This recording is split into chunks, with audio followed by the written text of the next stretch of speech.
الحمد لله نحمده ونستعينه ونستغفره ونؤمن به ونتوكل عليه ونعوذ بالله من شرور أنفسنا ومن سيئات أعمالنا من يهده الله فلا مضل له ومن يضلله فلا هادي له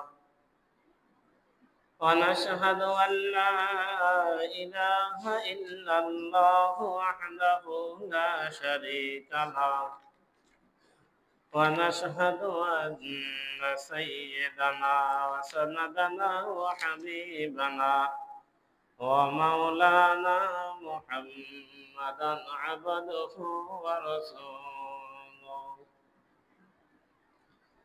صلى الله تعالى عليه وعلى آله وأصحابه وبارك وسلم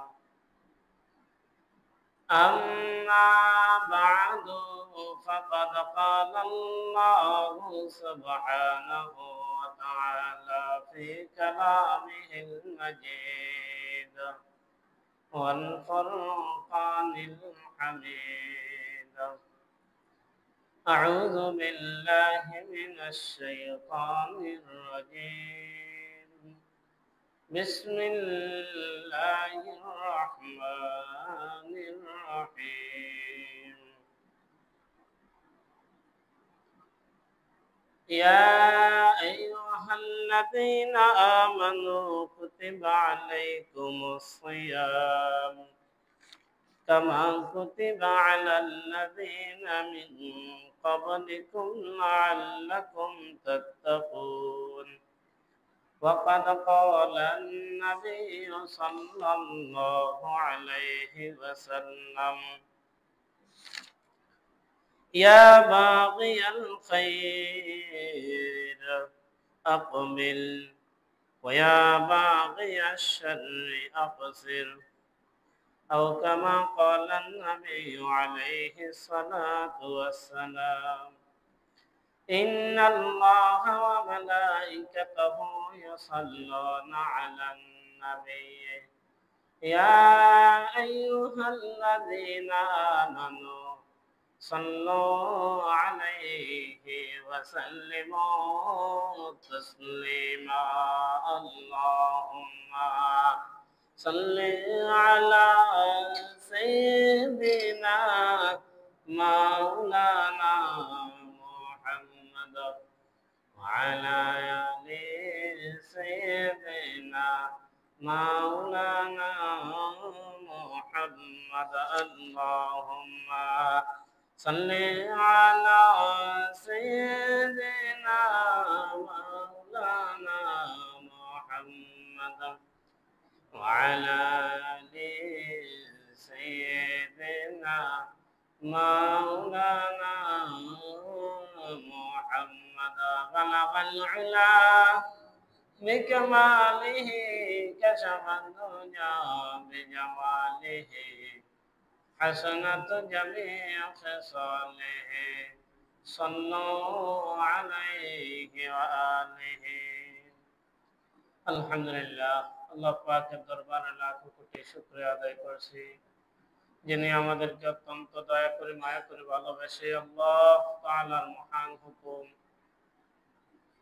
মাহে রমজানের দ্বিতীয় জুমায় অংশগ্রহণ করার তৌফিক প্রদান করেছেন এই জন্য সকলে দিল থেকে শুকরিয়া আদায় করে বলি আলহামদুলিল্লাহ প্রিয় হাজরিন রমজান মাস আসতেছে আমরা শুনতে শুনতে এক পর্যায়ে রহমতের 10 দিন শেষ হয়ে মাগফিরাতের 10 দিনের মধ্যে আমরা উপনীত হয়েছি কে কতটুকু নেক আমলের পাল্লা ভারী করতে পেরেছি কার এই 10 দিনের ইবাদতের মাধ্যমে আমরা আল্লাহ তাআলার পক্ষ থেকে রহমতের বাগী হতে পেরেছি তাহাজ্জুদ নামাজ পড়েছি তারাবিহ নামাজগুলো ঠিকমতো পড়েছি 5 ওয়াক্ত নামাজ পড়েছি রোজা রেখেছি এই আমলগুলোর মাধ্যমে আসলে কি আল্লাহ পাক আমার উপর রাজি এবং খুশি হয়েছে কিনা আমি জানি না। আমার আমলকে চালিয়ে যেতে হবে। বাকি 11 মাস অর্থাৎ 12টি মাস মিলিয়ে আল্লাহ তাআলা একটি বছর নিযুক্ত করেছেন। এই একটি বছরের মধ্যে সবচেয়ে দামি মাস হলো রমজানুল মুবারক মাস।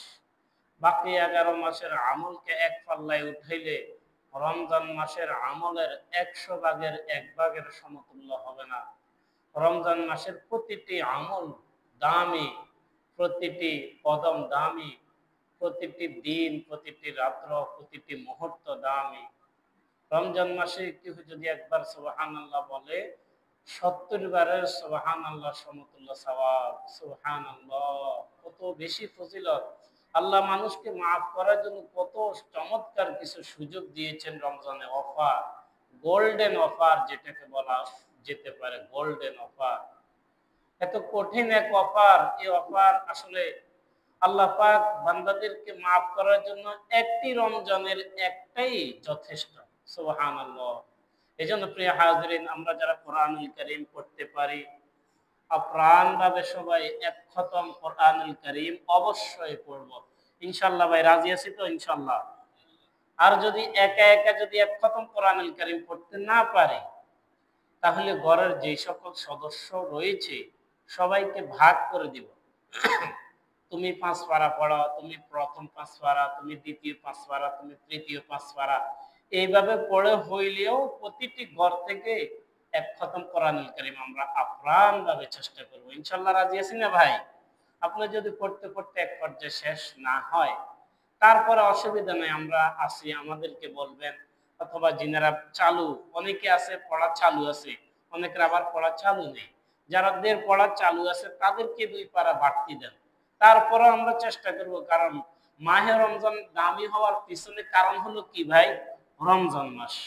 এই রমজান মাস দামি হওয়ার পিছনে কারণ হলো কোরআনুল কারীমের নাযিল। আল্লাহ তাআলা কোরআনুল কারীমের মধ্যে সূরা কদরের মধ্যে বলেন, ইন্না আনজালনাহু ফি লাইলাতিল কদর। আমি আল্লাহ লাইলাতুল কদরে এই কোরআনকে নাযিল করেছি। সুবহানাল্লাহ। তাহলে লাইলাতুল কদর কোন মাসে ভাই? রমজান মাসের শেষ দশকের মধ্যে। নবীজি যত বছর হায়াত পেয়েছেন, দ্বিতীয় হিজরিতে মনে হয় রমজান ফরজ হয়েছে। দ্বিতীয় হিজরি থেকে নিয়ে নবীজি প্রতিটি বছর এরকম শবে কদর পাওয়ার জন্য এরকম ইতিকাফ করেছেন। ইতিকাফ করেছেন নবীজি। কি জন্য ভাই? শবে কদরকে তালাশ করার জন্য। আর একটি শবে কদর যে পেয়ে গেল, সে জাহান্নাম থেকে মুক্তি। সুবহানাল্লাহ। এজন্য প্রিয় হাজিরিন, অনেক চমৎকার এই সময়। বুঝলাম কোরআনুল কারীম আমি ছোটবেলা পড়ি নাই, আমার মা বাবা খেয়াল করে নাই, আমি কোরআনুল কারীম পড়তে পারি নাই। তাহলে যারা পারে, বউ আছে, হুত আছে, তাদেরকে ভাগ করে দিব। যদি তাও না পারি, 100 গোটার একটা তসবিহ হাতে নিব, 50 টাকা, 60 টাকা। সবাই ঘরের যতজন সদস্য রয়েছে প্রত্যেকের জন্য একটা একটা তসবিহ আমরা খরিদ করে নিব। প্রত্যেককে এক একজনকে এক একটা তসবির মালিক বানিয়ে দিব, যে তুমি 70,000 কালিমা পড়া। হাদিস শরীফে রয়েছে, হাদিসের মধ্যে রয়েছে যে এক যুবক এক বুজুর্গের সাথে খানা খেতে বসছেন। খানা খেতে বসে হঠাৎ করে এই বুজুর্গ হাউমাউ করে কেঁদে উঠছেন, কেঁদে পিছন দিকে পড়ে গেলেন খানার প্লেট অবস্থায়। ওই বুজুর্গ বললেন, তোমার কি হয়েছে, তুমি কেন এইভাবে করলে? তখন সে বলল, আমার মা জাহান্নামের আগুনে জ্বলতেছে। ভাই, কথাগুলো বুঝতেছি? আমি একটু অসুস্থ, আমার সর্দি কাশ ঠান্ডি, সবার কাছে দোয়া চাই, আল্লাহ যেন শেফা দেয়, আমিন বলি।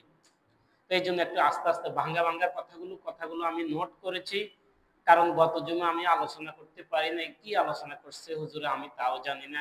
এই জন্য কয়েকটি পয়েন্ট এমন ভাবে এনেছি, আমি অনেক দীর্ঘ প্রায় 1 ঘন্টা 10 মিনিট পর্যন্ত আমি ডায়েরির মধ্যে লিখেছি, বসে বসে কিতাবাদি ঘাঁটাঘাঁটি করে অনেক মেহনত করছি। তো এই কথাগুলো পয়েন্টে পয়েন্টে এনেছি যাতে করে আপনাদের আমল করতে সহজ হয়। দ্বিতীয় নম্বরে এনেছি তাসবিহ 70,000 কালিমা।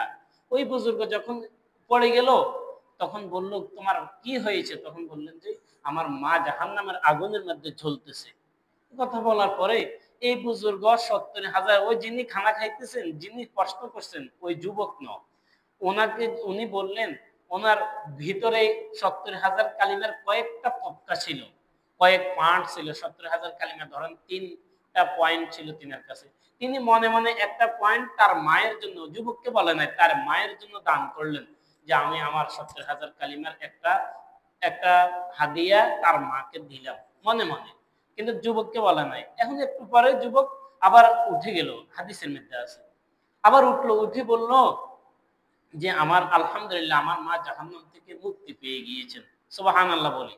ও ভাই, এই বুজুর্গ, এই ছেলে, এই যুবকের কাশফ খোলা ছিল, কাশফ অর্থই খোলা। সে এরকম চোখ বন্ধ করলে ইবাদত করতে করতে এমন পর্যায়ে হয়ে গিয়েছে, এগুলা দেখতে পায়।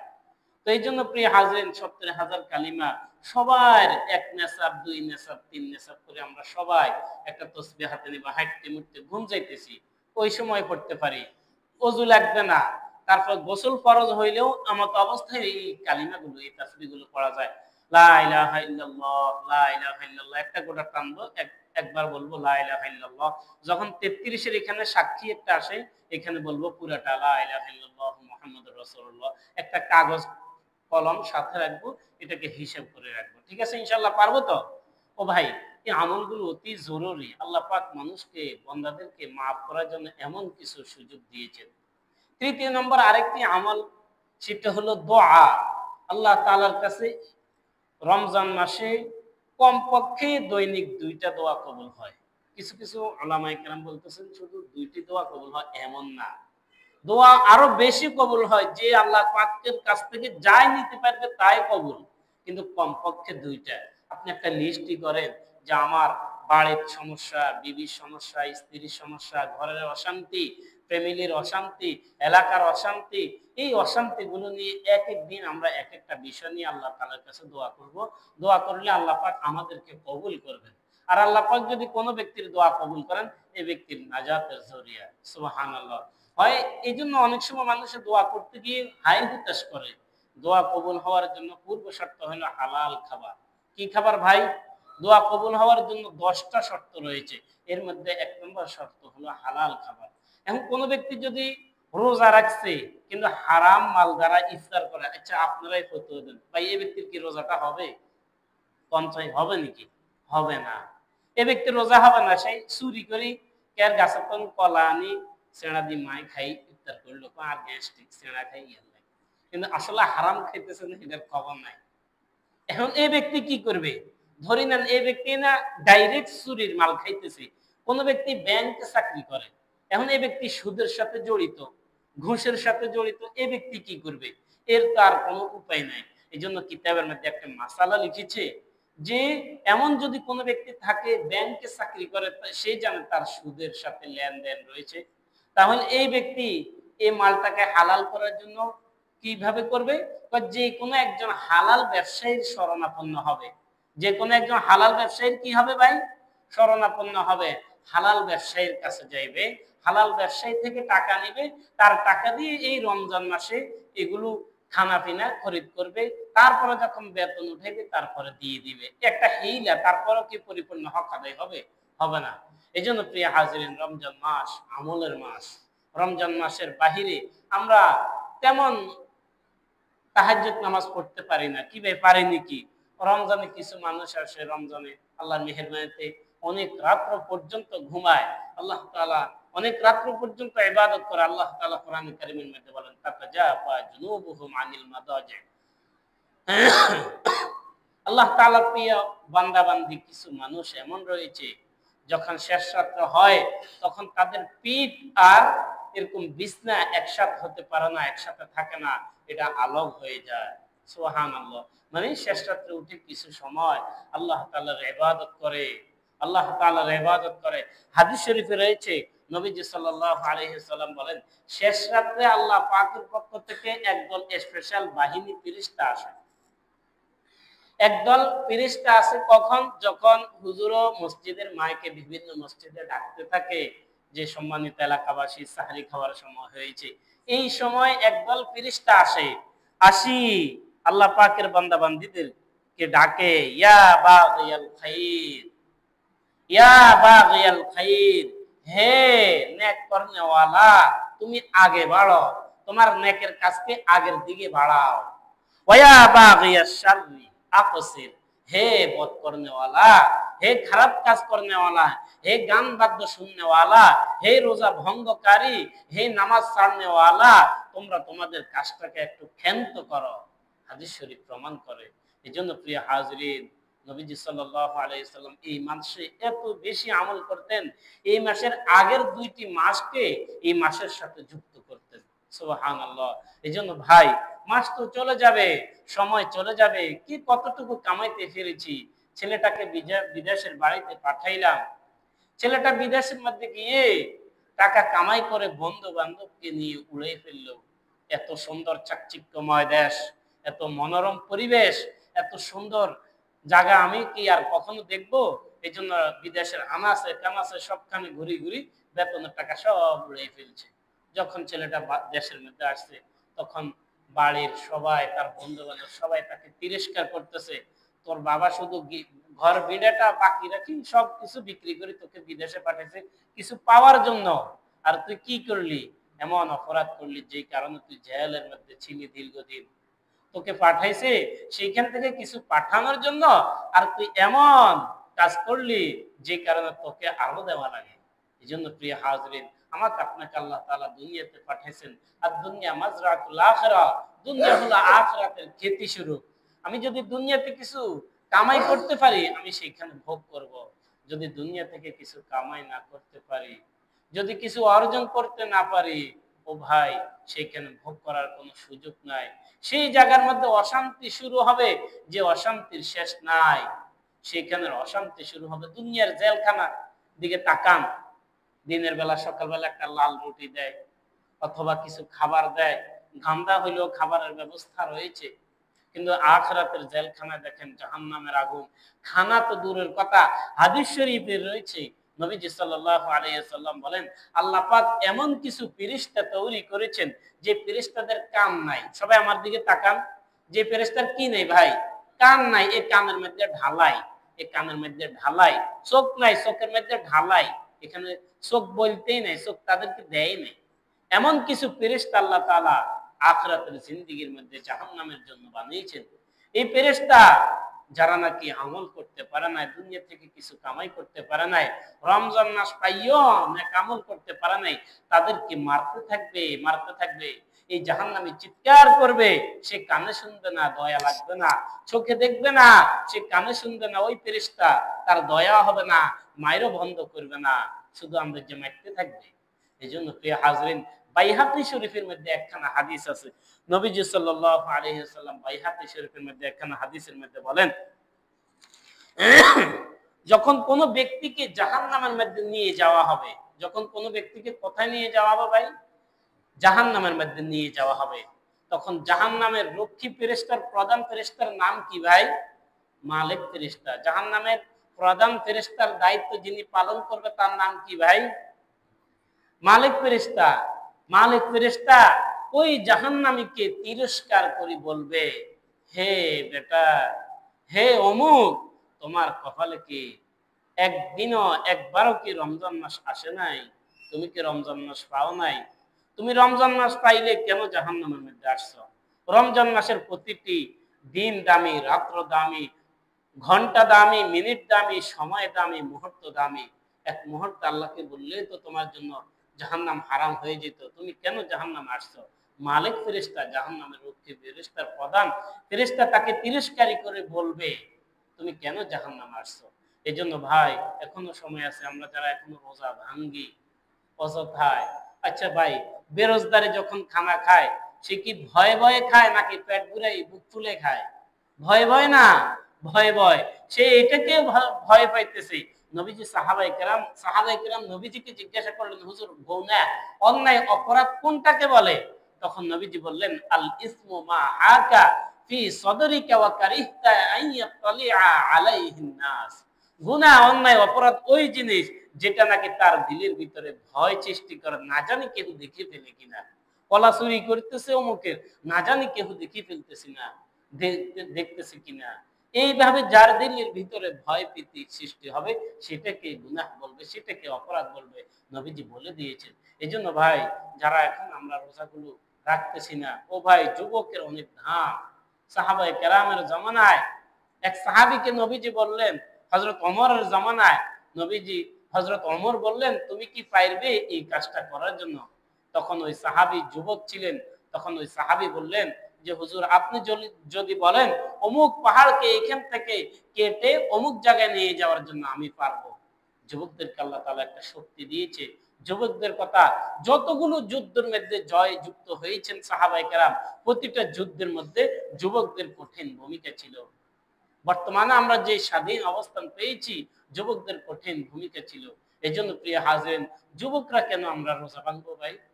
যুবকরা কেন আমরা রোজা ভাঙবো? বরং বৃদ্ধ মানুষ, তিনারা দুর্বল, অসহায়, তিনাদের অসুবিধা রয়েছে।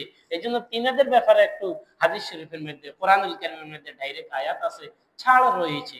এজন্য ভাই, আমরা সবাই এখন যারা আমরা তাওবা কবুল করাইতে পারি নাই, আল্লাহ তাআলার কাছে তাওবা করব।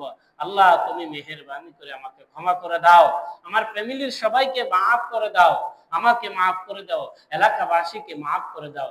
এজন্য আল্লাহ পাকের কাছে দোয়া করব। ও ভাই, এই রমজান আল্লাহ পাক মানুষকে মাফ করার জন্য অনেকগুলো হাতিয়ার দিয়েছেন।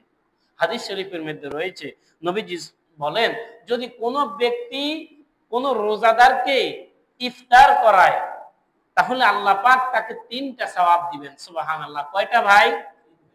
3টা। এক নম্বর হলো ওয়াকানা লাহু মিসলু আজরিহি, ওই রোজাদার যিনাকে ইফতার করাইলো তার সমপরিমাণ একটি রোজার সওয়াব এই ব্যক্তিও পেয়ে গেল।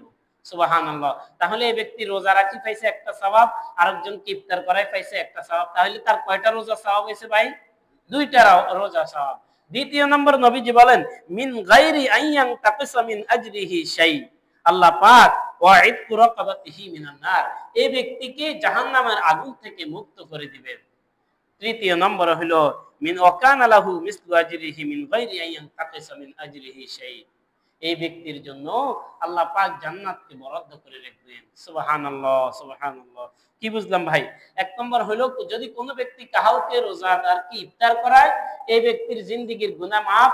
দ্বিতীয় নম্বর হলো তাকে জাহান্নামের আগুন থেকে মুক্ত করবেন। তৃতীয় নম্বর হলো হুবহু একটি রোজার সওয়াব পেয়ে যাবেন। এই কথা যখন সাহাবায়ে কেরামকে নবীজি বলছেন, সাহাবায়ে কেরাম ভয় পেয়ে গিয়েছেন। সাহাবায়ে কেরাম বললেন, কুলনা ইয়া রাসূলুল্লাহ লাইসা কুননা নাজিদু মা নুফাত্তির বিহি সাইম, হুজুর, আমরা কেমনে মানুষকে ইফতার করাবো?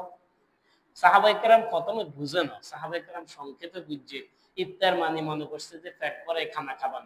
তখন নবীজি বললেন, না, ক্বালা ইউতিল্লাহু হাযা সাওয়াব, এটা পেট ভরে খাবার লাগবে না, এই সওয়াবটা যে কোনো ব্যক্তি অর্জন করতে পারবে। হাযা সাওয়াব মিন মান মান ফাত্তারা সাইমান, যে কোনো রোজাদার ব্যক্তিকে আলা মাসকাতি লাবানিন, এক ঢোক দুধের মাধ্যমে, আও তামরাতিন, একটি খেজুরের মাধ্যমে, আও শারবাতিন মিনাল মা, এক গ্লাস পানির মাধ্যমে, যদি কোনো ব্যক্তি কোনো রোজাদারকে এক গ্লাস পানি খাওয়ায়, তাহলে এই ব্যক্তি ফুল রোজার সওয়াব পেয়ে যাবে।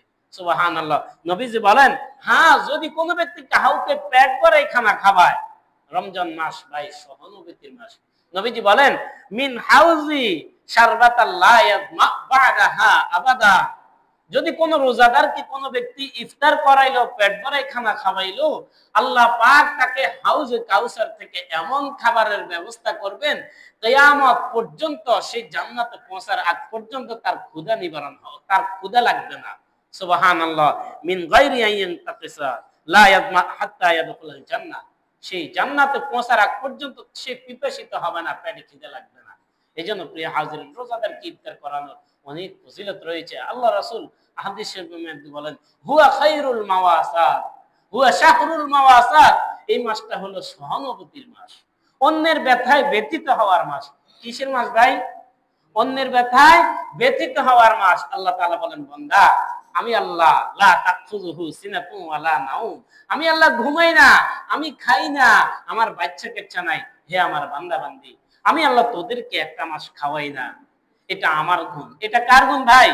আমার গুণ। আল্লাহ তাআলা বলেন, আস-সাওমু লি, রোজা আমার জন্য। রোজা কার জন্য ভাই? আমার জন্য। আল্লাহ তাআলা বলেন, রোজা হলো আমার জন্য। আল্লাহ তাআলা সালাতু লি বলে নাই, আয-যাকাতু লি বলে নাই, আল্লাহ হাজ্জু লি বলে নাই, যে রোজা আমার জন্য, নামাজ আমার জন্য, হজ আমার জন্য, এগুলো বলে নাই, শুধু রোজা আমার জন্য বলেছেন। কেন বলেছেন ভাই? রোজা যিনি রেখেছেন তিনি আর আল্লাহ ছাড়া কেউ জানে না। আপনারা এখানে কে রোজাদার কে বেরোজদার এটা কি কেউ বোঝার কোনো ক্যাপাসিটি আছে? কিন্তু কে নামাজি আমি তো দেখতেছি উনি নামাজ পড়তেছে, উনি কোরআনুল কারীমের তেলাওয়াত করতেছে, উনি কোরআন শরীফ পড়নেওয়ালা, উনি জাকিরিন জিকির করনেওয়ালা, উনি হাজী সাহেব হজ করতে গিয়েছে মানুষ দেখেছে। এখন রোজা রাখছে কে এটা কেউ দেখে না। এজন্য আল্লাহ তাআলা বলেন রোজা কে রাখছে এটা আমি আল্লাহ জানি, আর এই জন্য রোজার প্রতিদান আমি আল্লাহ নিজ হাতে দিব। সুবহানাল্লাহ বলি। ভাই নামাজের সওয়াব আল্লাহ তাআলা ফেরেশতাদের মাধ্যমে দিবে, যাকাতের সওয়াব ফেরেশতাদের মাধ্যমে দিবে, দান খয়রাতের সওয়াব ফেরেশতাদের মাধ্যমে দিব, কিন্তু রোজার প্রতিদান ডাইরেক্ট আল্লাহ নিজ হাতে দিবেন। সুবহানাল্লাহ। ও ভাই আপনি যদি শুনেন যে প্রধানমন্ত্রী আপনার জন্য ডাইরেক্ট হাদিয়া নিয়ে চন্দ্রগঞ্জ হয়ে দাসেরহাট হয়ে অপেক্ষা করতেছে, ভাই আপনার কাছে কেমন খুশি লাগবে? আল্লাহ তাআলা বলেন আমি আল্লাহ তোমাকে নিজ হাতে প্রতিদান দিব। তাহলে কত বড় ফজিলত, কত বড় গুরুত্বপূর্ণ দিয়েছেন। এজন্য প্রিয় হাজিরিন রমজান মাস চলে যাবে, কিন্তু কে কতটুকু নেক আমল উপার্জন করতে পেরেছি তা হলো দেখার বিষয়। এজন্য ভাই হুয়া খায়রুল মাওয়াসাত, অন্যের ব্যথায় ব্যথিত হওয়ার মাস। আল্লাহ তাআলা কোরআনুল কারীমের মধ্যে সাহাবায়ে কেরামের কথা উল্লেখ করেছেন। সাহাবায়ে কেরাম রমজান মাসে এমন ভাবে করেছেন, আমল করেছেন, প্রচুর পরিমাণ আমল করেছেন।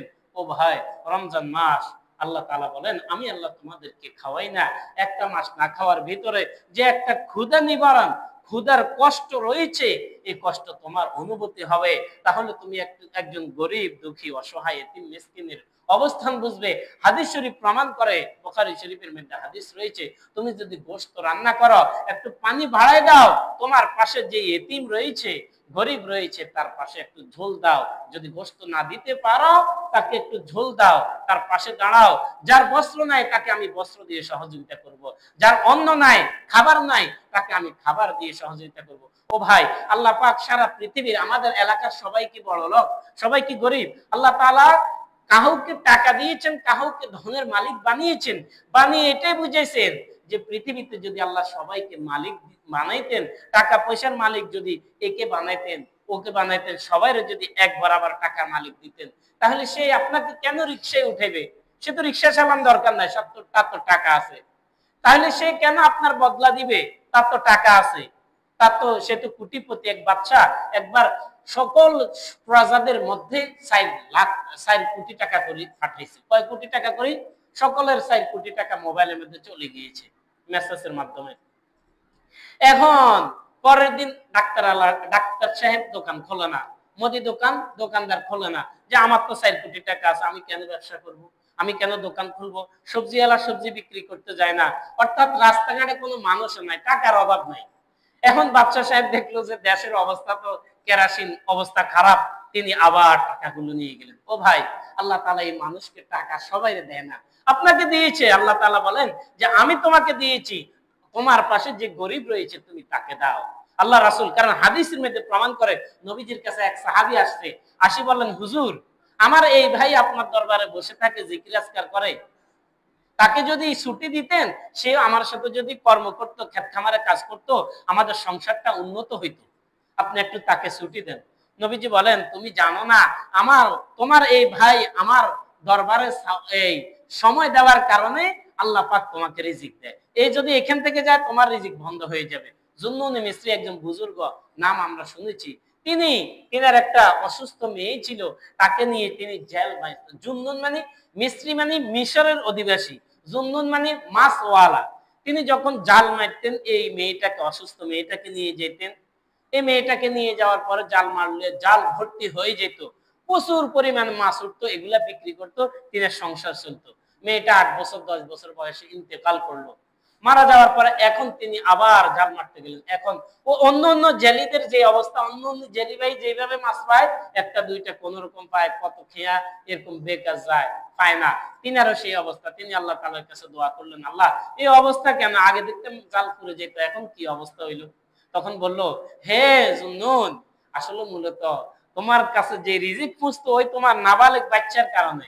এই জন্য আমাদের ঘরে যাদের এতিম রয়েছে, বাচ্চা রয়েছে, মেয়ে রয়েছে, ও ভাই আমার কাছে এমন নলেজ রয়েছে, আমার কাছে একজন এসে ক্রন্দন অবস্থায় বলল যে হুজুর অমুক অমুকের একটা মেয়ে রয়েছে, মেয়েটাকে সে বলে মরতে পারস না তুই।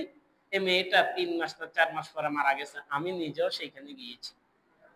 ও ভাই, মেয়ে রয়েছে, আল্লাহ পাক দিয়েছে। আল্লাহ পাক যদি কোনো ব্যক্তিকে ভালোবাসে তাকে তিনটা নিয়ামত দেয়। প্রথমত কয়টা নিয়ামত ভাই? এক নম্বর হলো তার ঘরের মধ্যে মেয়ে দেন। আমার মেয়ে রয়েছে, মেয়েটাকে অবলা মানে গুরুত্ব দেয় না। সবার জন্য পোশাক খরিদ করে, মেয়ের জন্য পোশাক খরিদ করে না। মেয়েদের কাপড়ের দাম বেশি। ও ভাই না, এই মেয়ের কারণে আল্লাহ পাক হতে পারে আপনাকে রিজিকের মালিক বানাইছে। এই জন্য প্রিয় হাজিরিন, এই জন্য আপনাকে আল্লাহ পাক টাকা দিয়েছেন, আল্লাহ পাক আপনার ধনাত্মশীল বানিয়েছে। এই টাকা যদি আপনি অন্যের পথে খরচ না করেন, গরিব দুঃখী অসহায় এতিম মিসকিনের পাশে না দাঁড়ান, এই টাকা থাকবে না। আপনি ইতিহাস তালাশ করেন, কোটি কোটি টাকার মালিক ছিল, কিন্তু কিছু শেষ পর্যন্ত কিছুই নাই। আবার কিছু মানুষ বদলা দিয়েছে, কিন্তু এখন তাদের তিনতলা পাঁচতলা বিল্ডিং এর মালিক তারা। এই টাকা আল্লাহ পাক দিয়েছেন, নিয়েছেন, এই টাকা আপনাকে আল্লাহ পাক দিয়েছেন। এই জন্য সাহাবায়ে কেরাম মৃত্যু দুয়ারে মানবতা কাকে বলে এটা দেখিয়ে দিয়েছেন। খুতবাতে হাকিমুল ইসলামের মধ্যে আল্লামা কারি তৈয়ব সাহেব রহমাতুল্লাহ আলাইহি একটি ঘটনা লিখেছেন। এই ঘটনাটা বলে ইনশাআল্লাহ আমি আলোচনা শেষ করব। তিনি তিনার কিতাবের মধ্যে একটি ঘটনা লিখেছেন। তিনি কিতাবের মধ্যে যখন উল্লেখ করছেন, বললেন যে এটা বদরের যুদ্ধ, বদরের যুদ্ধের একটি ঘটনা। আর কোন কোন কিতাবের মধ্যে লিখেছেন এটা হলো ইয়ারমুকের যুদ্ধের ঘটনা। তিনি কিতাবের মধ্যে এই ঘটনাটা আনছেন যে যখন মুজাহিদিনে কেরাম, মুজাহিদিন ইসলাম, মুজাহিদ মুসলমানদেরকে যখন কাফেরদের সাথে মুজাহিদদের সাথে লড়াই হইল, কঠিন যুদ্ধ যুদ্ধ হইল বদরের যুদ্ধে, তখন সাহাবায়ে কেরাম রক্তাক্ত হইল। যে সমস্ত সাহাবায়ে কেরাম রক্তাক্ত হলো, ওই সমস্ত সাহাবায়ে কেরামদেরকে এক জায়গায় আনা হলো। এই জায়গার মধ্যে ট্রিটমেন্ট করতেছে, তাদেরকে পানি খাওয়াইতেছে, সুস্থতার জন্য সেবা দেওয়া হচ্ছে। ওই যে জায়গায় সাহাবায়ে কেরাম রক্তাক্ত সাহাবায়ে কেরামদেরকে আনা হইলো, এই জায়গার মাঠের মধ্যে থেকে একজন ব্যক্তি হঠাৎ করে একটা আওয়াজ দিল। কি আওয়াজ দিল? পানি। মানে কি বললো তিনি? আমার পানির পিপাসা লেগেছে, পানি বলে একটা আওয়াজ দিল। একজন লোক তার পাশে একটা পেয়ালা পানি নিয়ে গেলেন। এক পেয়ালা পানি নিয়ে তিনার কাছে যখন গেলেন, তখন মাঠের অপর প্রান্ত থেকে আরেকজন আওয়াজ দিল, পানি। ওই মুমূর্ষু ব্যক্তি বলতেছে, ভাই আমার চেয়ে মনে হয় আমার ওই ভাইয়ের পানির বেশি দরকার। তখন তার কাছে আবার পানি নিয়ে গেল। ওই দ্বিতীয় ব্যক্তির কাছে নেওয়ার পরে আবার মাঠের অপর প্রান্ত থেকে একজন আওয়াজ দিল, পানি। পানি বলে আওয়াজ দেওয়ার সাথে সাথে এই দ্বিতীয় মুমূর্ষু ব্যক্তি বললেন যে আমার মনে হয় ভাই আমার থেকে অমুকের দরকার বেশি, তার কাছে পানিটা নিয়ে গেল। এইভাবে 7জন ব্যক্তির কাছে পানি নিয়ে গেল। হলো কয়জন ভাই? 7জন ব্যক্তির কাছে পানি নিয়ে গেল। 7জন কাছে নিয়ে যাওয়ার পরে এমন অবস্থা হলো 7জন সবাই ওই জায়গায় শহীদ হয়ে গেল, পানির জায়গায় পানি রয়ে গেল। সুবহানাল্লাহ। আল্লাহ তাআলা এদের এই ঘটনাকে উল্লেখ করে কোরআনুল কারীমের মধ্যে আয়াত নাযিল করলেন, ওয়ায়ুসিরুনা আলা আনফুসিহিম ওয়ালাউ কানা বিহিম খাসাসা। সাহাবায়ে কেরাম মৃত্যুর দুয়ারে মানবতা কাকে বলে দেখিয়ে দিয়েছি। আমরা তো সেই বিপদে পড়ি নাই। এজন্য প্রিয় হাজিরিন, আমরা সবাই গরিব দুঃখীর পাশে দাঁড়াবো। রমজান মাস অন্যের ব্যথায় ব্যতীত হওয়ার মাস, রমজান মাস আমলের মাস, আখিরাতকে সাজানোর মাস। এই মাসে যার আমল যত সুন্দর হবে, সে আল্লাহ পাকের কাছে তত বেশি দামি হয়ে যাবে। আল্লাহ পাক আমাদের প্রত্যেককে কথাগুলো বুঝে শুনে আমল করার তৌফিক দান